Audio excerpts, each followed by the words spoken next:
મુખ્યમંત્રી ભૂપેન્દ્ર પટેલની અધ્યક્ષતામાં કેબિનેટની બેઠક, જેમાં ગંભીરા બ્રિજ દુર્ઘટના બાદની કામગીરી મુદ્દે ચર્ચા કરવામાં આવી। બ્રિજોની ચકાસણીની કામગીરીની પણ સમીક્ષા કરવામાં આવશે।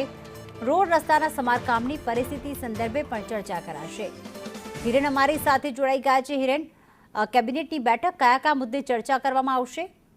મુખ્યમંત્રી ભૂપેન્દ્ર પટેલની અધ્યક્ષતામાં આ કેબિનેટ બેઠક શરૂ થઈ છે, જેમાં સૌથી મહત્વનો મુદ્દો રાજ્યમાં રોડ રસ્તા અને બ્રિજોની જે સ્થિતિ છે એના સંદર્ભે માર્ગ અને મકાન વિભાગ દ્વારા છેલ્લા એક અઠવાડિયામાં જે ઝુંબેશ ચલાવી અને કામગીરી કરવામાં આવી છે એની માહિતી આપવામાં આવશે।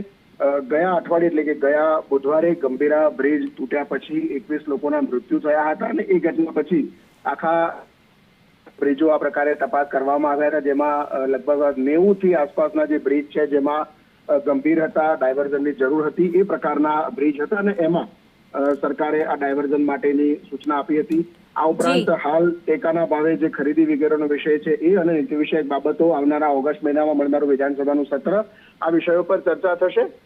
રોડ રસ્તાની સ્થિતિ આજનો કેબિનેટનો મહત્વનો મુદ્દો રહેશે। બિલકુલ, આભાર તમામ વિગતો માટે હિરેન।